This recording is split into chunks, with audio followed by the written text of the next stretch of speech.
ಬೇಷರತ್ತಾಗಿ ಶರಣಾಗದಿದ್ದರೆ ಇರಾನ್ ಸರ್ವನಾಶ ಮಾಡೋದು ಕನ್ಫರ್ಮ್. ಇರಾನ್ಗೆ ಲಾಸ್ಟ್ ವಾರ್ನಿಂಗ್ ಅನ್ನ ಕೊಟ್ಟಿದ್ದಾರೆ ಟ್ರಂಪ್. ಬೇಷರತ್ತಾಗಿ ಶರಣಾಗದಿದ್ರೆ ಇರಾನ್ ಸರ್ವನಾಶ, ಇರಾನ್ಗೆ ಲಾಸ್ಟ್ ವಾರ್ನಿಂಗ್ ಕೊಟ್ಟ ಟ್ರಂಪ್. ಬೇಷರತ್ತಾಗಿ ಶರಣಾಗುವಂತೆ ಇರಾನ್ಗೆ ವಾರ್ನಿಂಗ್ ಅನ್ನ ಕೊಟ್ಟಿದ್ದಾರೆ. ಎಸ್ ನೋಡಿ, ನೀವು ಶರಣಾಗದಿದ್ರೆ ಯುದ್ಧ ಇನ್ನೂ ಘೋರವಾಗುತ್ತೆ. ಇರಾನ್ ಮೇಲೆ ಮತ್ತಷ್ಟು ದಾಳಿ ತೀವ್ರಗೊಳಿಸುವ ಪ್ಲಾನ್ ನಲ್ಲಿ ಅಮೆರಿಕ. ಮುಂದಿನ ಪರಿಣಾಮ ಮತ್ತಷ್ಟು ಘೋರವಾಗಿರುತ್ತೆ. ಇರಾನ್ನ ಮತ್ತಷ್ಟು ಹೊಸ ನೆಲೆಗಳ ಮೇಲೆ ದಾಳಿ ಮಾಡ್ತೇವೆ. ಅಮೆರಿಕ ಅಧ್ಯಕ್ಷ ಡೊನಾಲ್ಡ್ ಟ್ರಂಪ್ ಗುಡುಗಿದ್ದಾರೆ. ಬೇಷರತ್ತಾಗಿ ಶರಣಾಗದಿದ್ರೆ ಇರಾನ್ ಸರ್ವನಾಶ ಆಗೋದು ಕನ್ಫರ್ಮ್. ಇರಾನ್ಗೆ ಅಮೆರಿಕ ಅಧ್ಯಕ್ಷ ಟ್ರಂಪ್ ಲಾಸ್ಟ್ ವಾರ್ನಿಂಗ್ ಅನ್ನ ಕೊಟ್ಟಿದ್ದಾರೆ.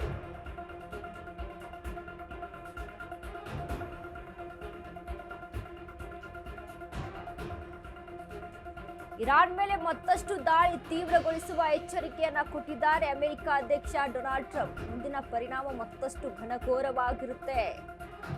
ಇರಾನ್ನ ಮತ್ತಷ್ಟು ಹೊಸ ನೆಲೆಗಳ ಮೇಲೆ ದಾಳಿ ಆಗುತ್ತೆ. ಅಮೆರಿಕ ಅಧ್ಯಕ್ಷ ಡೊನಾಲ್ಡ್ ಟ್ರಂಪ್ ಗುಡುಗಿದ್ದಾರೆ.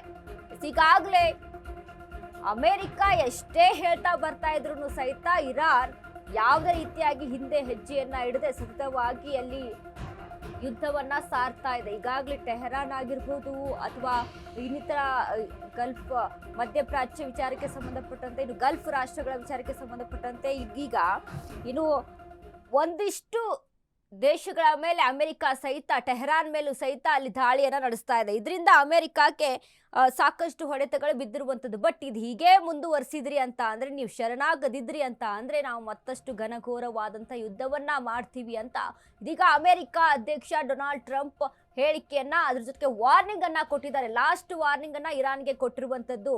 ಹಾಗಾದ್ರೆ ಇರಾನ್ನ ನಿಲುವು ಯಾವ ರೀತಿಯಾಗಿರುತ್ತೆ ಈ ಒಂದು ಹೇಳಿಕೆಗೆ ಸಂಬಂಧಪಟ್ಟಂತೆ ಅಂತ ನಾವು ಗಮನಿಸಬೇಕಾಗುತ್ತೆ. ಯಾಕಂದ್ರೆ ಟ್ರಂಪ್ ಇದೇ ಮೊದಲ ಬಾರಿ ಅಲ್ಲ, ಸಾಕಷ್ಟು ವಾರ್ನಿಂಗ್ ಅನ್ನ ಕೊಟ್ಟಿದ್ರು. Or was it unconditional, not conditional? I said unconditional. It's where they cry uncle, or when they can't fight any longer and there's nobody around to cry uncle.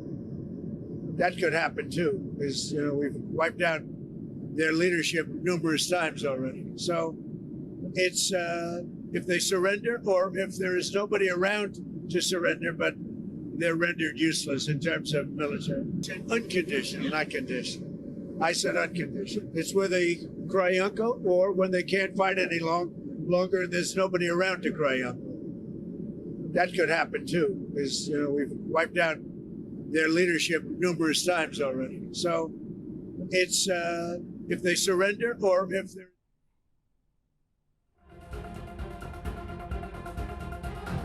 ಅಮೆರಿಕರನ್ನ ಕೊಂದ್ರೆ ನಾವು ನಿಮ್ಮನ್ನ ಕೊಲ್ಲುತ್ತೇವೆ. ಅಮೆರಿಕದ ರಕ್ಷಣಾ ಕಾರ್ಯದರ್ಶಿ ಪೀಟ್ ಹೆಗ್ಸೆ ವಾರ್ನಿಂಗ್ ಅನ್ನ ಕೊಟ್ಟಿದ್ದಾರೆ. ನೀವು ಅಮೆರಿಕರನ್ನು ಬೆದರಿಸಿದ್ರು ನಾವು ಬಿಡೋದಿಲ್ಲ, ಹಿಂಜರಿಕೆ ಇಲ್ಲದೆ ನಿಮ್ಮನ್ನ ಬೇಟೆಯಾಡ್ತೇವೆ, ಬಿಡಲ್ಲ ಅಂತ ಇರಾನ್ಗೆ ಮತ್ತೊಮ್ಮೆ ಧಮಕಿ ಹಾಕಿದ ಅಮೆರಿಕ ರಕ್ಷಣಾ ಮಂತ್ರಿ. ಅಮೆರಿಕರನ್ನ ಕೊಂದ್ರೆ ನಾವು ಸುಮ್ಮನಿರಲ್ಲ, ನಾವು ಸಹಿತ ಅದಕ್ಕೆ ಪ್ರತಿರೋಧವನ್ನ ತೀರಿಸಿಕೊಳ್ತೇವೆ. ಅಮೆರಿಕದ ರಕ್ಷಣಾ ಕಾರ್ಯದರ್ಶಿ ಪೀಟ್ ಹೆಗ್ಸೆ ವಾರ್ನಿಂಗ್ ಅನ್ನ ಕೊಟ್ಟಿದ್ದಾರೆ. ನೀವು ಅಮೆರಿಕರನ್ನ ಬೆದರಿಸಿದ್ರೂ ನಾವು ಬಿಡೋದಿಲ್ಲ, ನಾವು ಅಟ್ಯಾಕ್ ಮಾಡ್ತೇವೆ, ಹಿಂಜರಿಕೆ ಇಲ್ಲದೆ ನಿಮ್ಮನ್ನ ಬೇಟೆಯಾಡ್ತೇವೆ, ಬಿಡಲ್ಲ ಅಂತ ಅಮೆರಿಕ ರಕ್ಷಣಾ ಮಂತ್ರಿ ಇದೀಗ ಇರಾನ್ಗೆ ವಾರ್ನಿಂಗ್ ಅನ್ನ ಕೊಟ್ಟಿರುವಂತದ್ದು.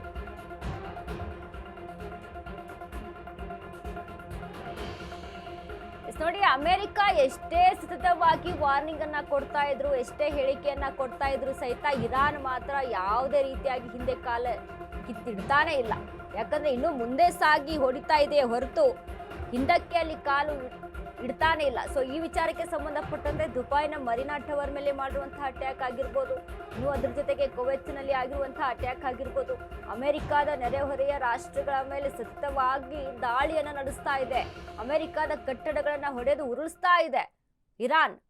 ಬಟ್ ಇಲ್ಲಿ ಎಷ್ಟೇ ಅಮೆರಿಕ ಎಚ್ಚರಿಕೆ ಕೊಟ್ಟರು, ಏನೇ ಮಾತನಾಡಿದ್ರು ಸಹಿತ ಇರಾನ್ ಯಾವುದಕ್ಕೂ ಸಹಿತ ಜಗ್ತಾ ಇಲ್ಲ, ಬಗ್ತಾ ಇಲ್ಲ, ಕುಗ್ತಾ ಇಲ್ಲ.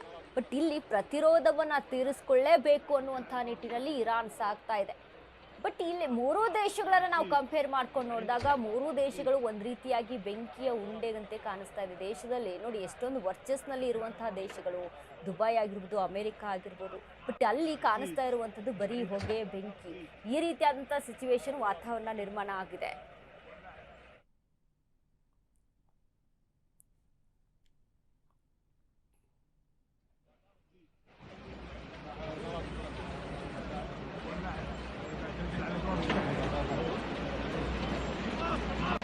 زيد حريق زيد